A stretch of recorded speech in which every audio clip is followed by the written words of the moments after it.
ब्रह्मानन्दम्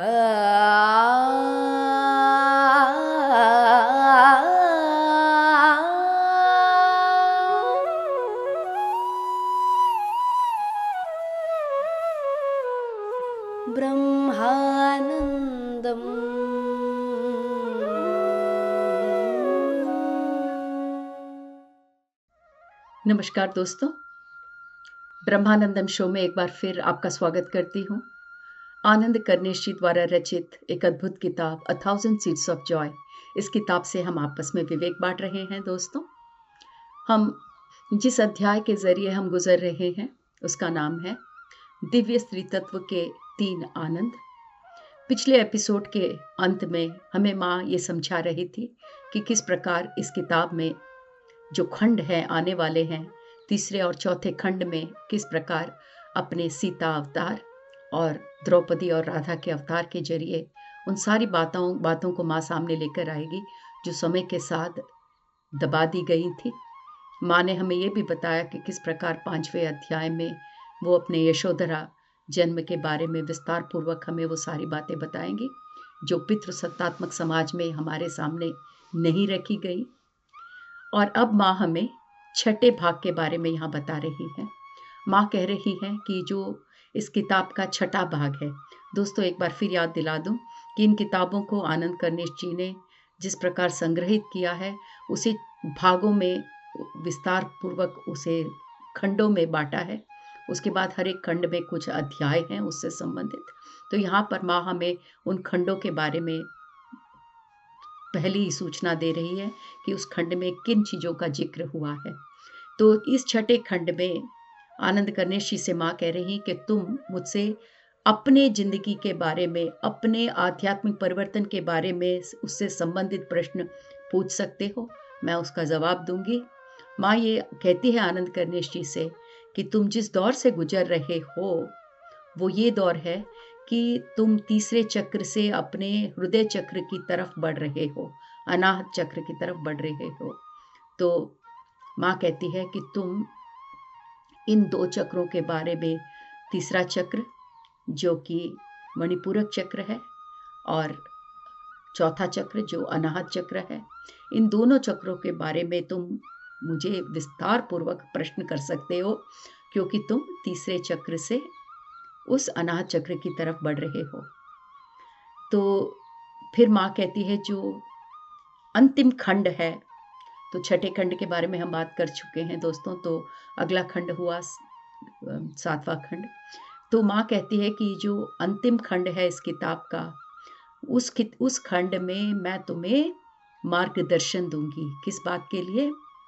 मैं इस संपूर्ण मानवता को ये जो परिवर्तन है, जिस परिवर्तन के जरिए हम गुजर रहे हैं, दोस्तों एक बार फिर याद रखें कि इस समय पृथ्वी पर एक महान परिवर्तन हो रहा है। जैसे अंग्रेजी में कहते हैं there is a great shift happening on the planet earth at the moment. इसका मतलब हमारे धरती माता पर या हमारे इस ग्रह में एक अद्भुत परिवर्तन हो रहा है जो अगर हम भौतिक रूप से इसे देखें तो हम नहीं समझ पाएंगे। मेरे जितने भी आध्यात्मिक दोस्त हैं जो इस मार्ग पर, जो अपने आप को जानने के मार्ग पर आगे बढ़ रहे हैं, वो सब महसूस कर सकते हैं दोस्तों। तो ये जो परिवर्तन है जो माँ हमें बता रही हैं, माँ कह रही है कि ये परिवर्तन इतना आसान नहीं है। इस परिवर्तन के जरिए गुजरने के लिए, तो इस परिवर्तन के जरिए हम कहाँ पहुँच रहे हैं दोस्तों? इस परिवर्तन के जरिए हम एक अद्भुत युग की तरफ बढ़ रहे हैं। तो ये जो मार्ग है उस युग तक पहुंचने का, वो है सशक्त स्त्री तत्व के आनंद का मार्ग। जब आप सशक्त स्त्री तत्व के आनंद के मार्ग पर आगे बढ़ोगे तो इस पितृसत्तात्मक समाज से बाहर निकलकर अपने हृदय के समाज में या मातृसत्तात्मक मातृ नेतृत्व समाज में एक बार फिर आप अपने आप को पाओगे। तो माँ कहती है इस परिवर्तन के जरिए मानव समाज को आगे बढ़ने के लिए मैं अंतिम खंड में गाइडेंस दूंगी। और माँ ये भी कहती है कि मैं ही नहीं, आगे आगे मेरे जैसे कई देवी देवताएं जो अलग अलग धर्मों और मार्गों से इस मानवता से जुड़ी हुई हैं, वो सब आपसे बात करेंगे। और आगे आगे आप ये देखोगे कि जितने भी आध्यात्मिक मार्ग इस समय पृथ्वी पर हैं, चाहे वो कोई भी मार्ग हो, आध्यात्मिक मार्ग, ये सारे मार्ग एक होकर जुड़ जाएंगे। और ये तभी होगा जब दिव्य स्त्री तत्व का विवेक सबके मन में छा जाएगा। दिव्य स्त्री तत्व का विवेक, डिवाइन फेमिनिन विजडम, स्त्री तत्व का विवेक एक ही मार्ग पर चलता है दोस्तों, वो है प्यार और एकत्व का मार्ग। जब समस्त मानव जाति इस दिव्य स्त्री तत्व के विवेक को समझेगी, तब आगे आगे जो परिवर्तन आ रहा है वो ये होगा कि चाहे वो कोई भी आध्यात्मिक मार्ग हो, वो सब एक हो जाएंगे। और जब ये हो जाएगा तो धर्म का ये जो चक्र है वो संपूर्ण रूप से आगे बढ़ने लगेगा। और इस बढ़ने के कारण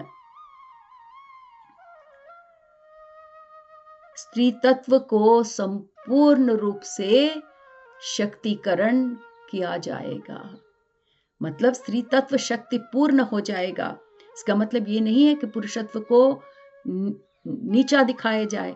पुरुषत्व का सम्मान करते हुए स्त्री तत्व की पूजा की जाएगी। और ये जो अन्य देवी देवताएं हैं, ये सब इस मानव जाति को ये समझाएंगी कि किस प्रकार आप दिल से, अपने हृदय से बात कर सकते हो। दोस्तों, जैसा कि पिछले एपिसोड में भी मैंने कहा था कि इस समय हम जो भी करते हैं अपने दिमाग से कर रहे हैं, अपने मन से करते हैं। और मन अहम से भरा हुआ है, मन सोच व्यवस्थाओं से लिपटा हुआ है, हमारे बिलीफ सिस्टम, हमारे सोच विचारों से जटा हुआ है। हम फंसे हुए हैं अपने अहम और मन के बीच में। तो आगे आगे आने वाले समय में हमें सहायता करने के लिए जो अन्य देवी देवता हैं, वो हमें ये सिखाएंगे कि हमारे हृदय से हम किस प्रकार संपर्क स्थापित कर सकते हैं और किस प्रकार जो हायर चक्रास हैं। हायर चक्रास कौन से हैं दोस्तों? पहले एक बार चक्र, ऐसा अगर कोई भी है जो चक्रों के बारे में ज़्यादा जानता नहीं है, तो एक बार हम चक्र के बारे में यहाँ बात कर लें। तो दोस्तों, जो भौतिक शरीर है उसके पीछे शक्ति शरीर भी है, जिसे हम एनर्जी बॉडी कहते हैं दोस्तों। अगर एनर्जी बॉडी नहीं है तो हमारा भौतिक शरीर काम नहीं कर सकता।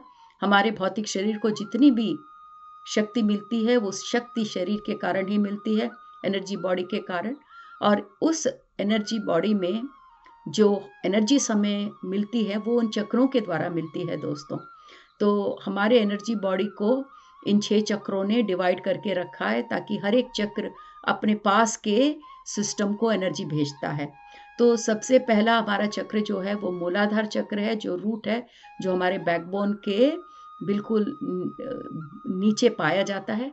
उसके बाद दोस्तों, थोड़ा अगर हम ऊपर बढ़े हमारे एनर्जी बॉडी में, तो दूसरा चक्र है स्वाधिष्ठान चक्र। ये हमारे रिप्रोडक्टिव ऑर्गन्स के करीब पाया जाता है। तो ये चक्र उस ऑर्गन्स को सारी एनर्जीज देता है, रिप्रोडक्टिव सिस्टम को। उसके थोड़ा और ऊपर अगर हम बढ़े हमारे एनर्जी बॉडी में, तो मणिपूरक चक्र हमारे जो नेवल है उससे थोड़ा ऊपर मणिपूरक चक्र है। और ये जो चक्र है हमारे जो डाइजेस्टिव सिस्टम है उस सबको, पाचन व्यवस्था, उस सबको एनर्जी पहुंचाता है। और एनर्जी बॉडी में अगर हम और थोड़ा ऊपर आते हैं तो दोस्तों, हमारा चौथा चक्र जो है वो अनाहत चक्र है। तो इस अनाहत चक्र के बारे में बात करने के पहले एक बार हम यह समझ ले कि जो 3 चक्र के बारे में मैंने बताया था, मूलाधार चक्र, स्वाधिष्ठान चक्र और मणिपूरक चक्र, इसे हम नीचे के 3 चक्र कहते हैं। तो जब मैं कहूँ नीचे के चक्र, तो ये 3 चक्रों के बारे में माँ बात कर रही है। उसके बाद हम ऊपर के चक्रों के बारे में बात करते हैं। तो ऊपर के जो 3 चक्र हैं दोस्तों, उसमें पहला है अनाहत चक्र, जो हमारे हृदय के समीप है। और ये जो अनाहत चक्र है वो हमारे इस एरिया के जितने भी ऑर्गन्स हैं उसको एनर्जी देता है। उसके बाद अगर हम हमारी एनर्जी बॉडी में थोड़ा और आगे बढ़े, तो अगला चक्र हुआ विशुद्ध चक्र, जो हमारे थ्रोट के बेस में रहता है दोस्तों, इस एरिया में। और ये जो चक्र है वो हमारे इस गले और यहाँ के व्यवस्था को एनर्जी पहुँचाने में मदद करता है। उसके बाद अगर हम एनर्जी बॉडी में अगर ऊपर बढ़ते हैं तो छठा चक्र है आज्ञा चक्र, जो हमारे भौहों के बीच में, हमारे आईब्रोज के बीच में एनर्जी बॉडी में पाया जाता है। और ये जो चक्र है वो हमारे दिमाग और हमारे इस एरिया के जितने भी ऑर्गन्स हैं, अवयव हैं, उनको उन भागों को शक्ति पहुंचाने में सहायता करता है। तो ये हुए ऊपर के 3 चक्र। और इसके ऊपर है दोस्तों सहस्त्रार चक्र, जो यहाँ पर इसको क्राउन चक्र कहते हैं। काफ़ी लोग इसे चक्र कहते हैं, काफ़ी लोग इसे अवस्था भी कहते हैं। ये एक अवस्था है। सो कुछ लोगों का ये कहना है कि ये चक्र नहीं, ये एक अवस्था है। जब हम 6 चक्रों को पार कर लेते हैं तो इस अवस्था में पहुंचते हैं, इस स्टेट में पहुंचते हैं। तो दोस्तों नीचे के 3 चक्र हुए और ऊपर के 4 चक्र या 3 चक्र और एक अवस्था। तो अब आप समझते हो इन बातों को, तो फिर हम आगे बढ़ते हैं यहाँ पर। तो माँ कहती है कि आने वाले समय में देवियाँ हमें समझाएंगी कि किस प्रकार हृदय से हम संपर्क रख सके अपने जीवन में, और ये भी समझाएंगी कि ये जो ऊपर वाले चक्र हैं, जो मैंने 3 और 4 चक्र बताए थे, वो किस प्रकार हमारे नीचे के 3 चक्रों को हमेशा पोषण देते रहेंगे, मतलब नर्चर करते रहेंगे। और ये ही नहीं, ऐसे और भी कई कहानियाँ, आत्म साक्षात्कार एनलाइटनमेंट की कहानियाँ हमारे सामने लेके आएंगे। अलग अलग धर्मों से, अलग अलग आध्यात्मिक मार्गों से जितने भी अद्भुत कहानियाँ हैं वो ये देवियाँ हमारे सामने लेकर आएंगी। और फिर माँ कहती है कि उसके बाद आनंद कनिष्ठ जी से कह रही हैं, उसके बाद जो भी प्रश्न आपके दिमाग में उठता है हमें पूछिएगा, और हम अपने हृदय से उन सभी प्रश्नों का संपूर्ण रूप से समाधान देंगी। तो माँ कहती है कि अब मैंने आप लोगों को संक्षिप्त रूप से विवरण दिया है कि आने वाले खंडों में, अध्यायों में आप क्या पाओगे। तो आओ बच्चों, मैं अपनी सीता अवतार की कहानी से अगला अध्याय शुरू करती हूँ। ये कहते हुए लक्ष्मी माँ हमें नमस्ते कह रही हैं। तो आइए दोस्तों, हम सब माँ को नमन करते हुए नमस्ते कहें और अगले अध्याय की तरफ बढ़ते हैं, अगले भाग की तरफ बढ़ते हैं, जहाँ हमें माँ अपने सीता अवतार के बारे में विस्तार रूप से बताने वाली है। तो दोस्तों एक और बात यह है कि यहाँ पर खंड 2 समाप्त हुआ। तो एक बार हम अपने दिल से, अपने हृदय से संपर्क करके, बिल्कुल अपने हृदय को खोलकर आने वाले माँ के विवेक को अपने हृदय के जरिए रिसीव करने की कोशिश करते हैं। दोस्तों इतना सुंदर विवेक हमें माँ आनंद कनिष्ठ जी के जरिए हमारे तक इस किताब के द्वारा पहुंचा रही हैं। तो आइए दोस्तों, हम माँ के द्वारा दिए हुए विवेक को एक बार सोचते हुए आने वाले अध्याय की तरफ बढ़ते हैं। तो यहाँ पर तीसरा खंड शुरू हो रहा है दोस्तों, और इस खंड का नाम है चक्र और लॉ ऑफ अट्रैक्शन।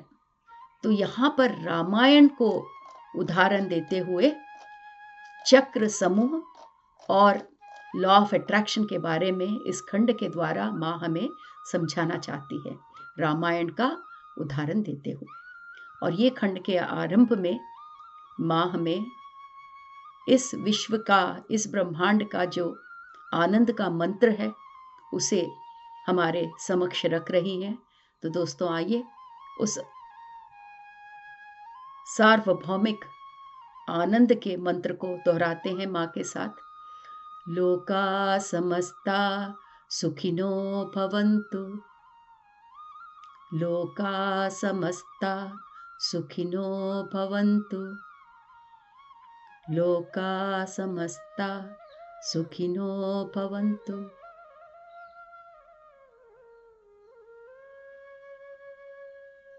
इसका मतलब है दोस्तों, लोक में सारे लोग सुख और शांति से जिए, सारे लोग आनंद से भर जाएं।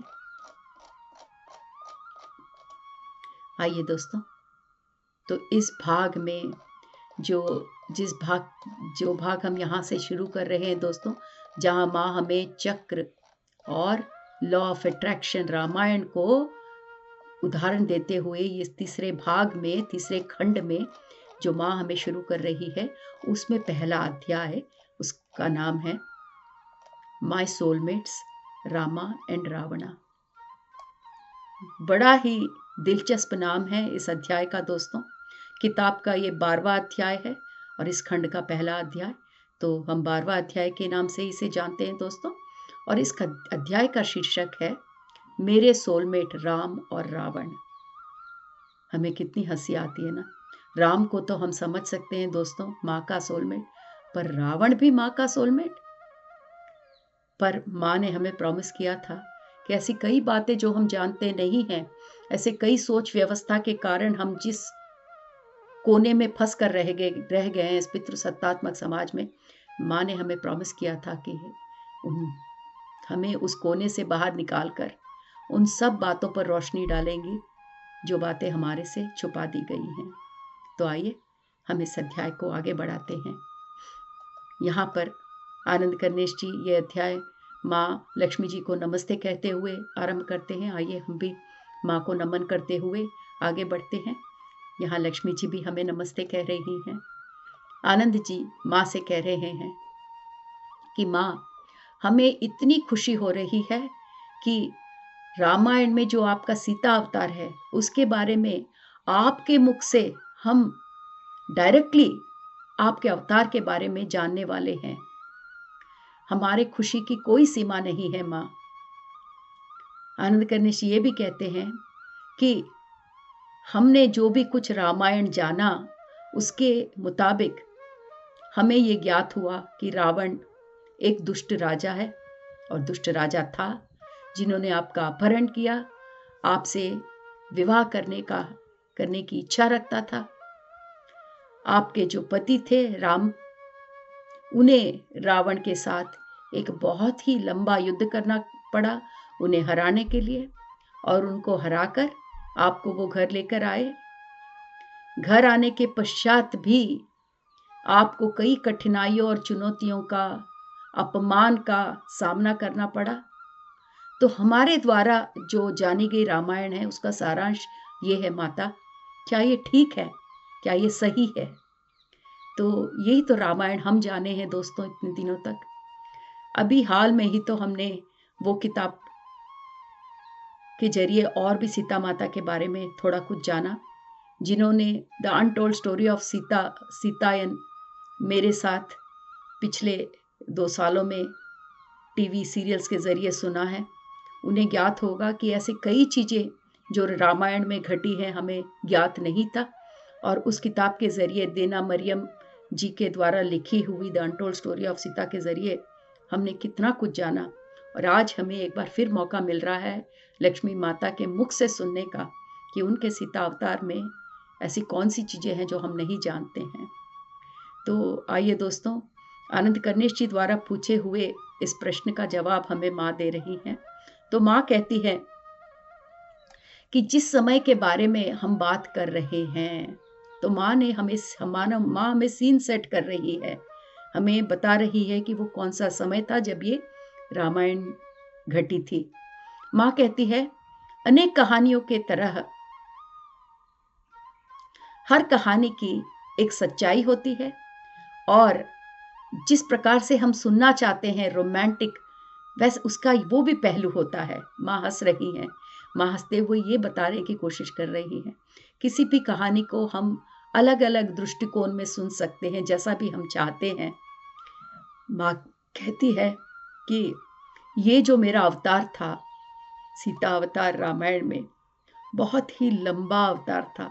लंबा अवतार समय के हिसाब से भी हो सकता है और इमोशंस के हिसाब से भी हो सकता है, क्योंकि सीता अवतार में माँ की जो कहानी थी उसमें इतना कुछ घटा कि लगता है एक बहुत लंबा समय गुजरा है।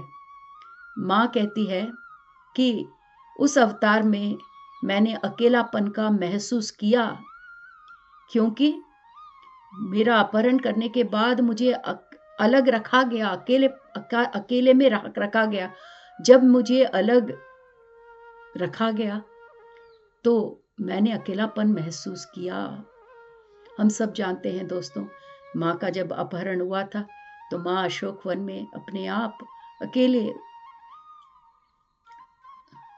उस पेड़ के नीचे अकेले अपना जीवन व्यतीत करती थी। काफ़ी साल माँ ने वहाँ पर जीवन व्यतीत किया, जब तक राम जी आकर उन्हें वापस लेकर नहीं गए। तो माँ बता रही है कि उस समय में मैंने बहुत अकेलापन महसूस किया। मेरे पास खाने को भी ज़्यादा होता नहीं था और रातें भी गुजरती नहीं थी। मैंने बहुत सफ़र किया। माँ बकत कह रही है कि मैंने बहुत यातनाएं उठाई और ऐसा समय था, उस समय पर ऐसे कई बार मुझे लगा कि मैं मृत्यु के बहुत करीब आ गई हूँ। देखिए दोस्तों, माँ हमें वो सारी चीज़ें पहले बता रही हैं जो हम आज के समय पर महसूस करते हैं। माँ हमसे इसलिए शेयर कर रही है क्योंकि माँ हमें ये बताना चाहती है कि बेटा, जब ये सब तुम ही लोग नहीं हो, सिर्फ तुम मानव ही ये कठिनाइयों का सामना नहीं, हम भी देवी देवताओं ने भी ये सब कठिनाइयों का सामना करते हुए आगे बढ़े हैं इस आध्यात्मिक मार्ग पर। ये समझाने के लिए माँ हमें वो सारी चीज़ें बता रही है जो हम आज के ज़माने में भली भांति समझते हैं। तो माँ कहती है, मैंने अकेलापन महसूस किया। मेरे पास कई बार खाने को भी संतृप्त काफ़ी सामग्री नहीं रहती थी। ऐसी कई रातें थी जहाँ मैं बेचैन रहती थी। मैंने कई यातनाएं उठाई और कई बार मुझे लगता था कि मैं मृत्यु के बहुत समीप हूँ।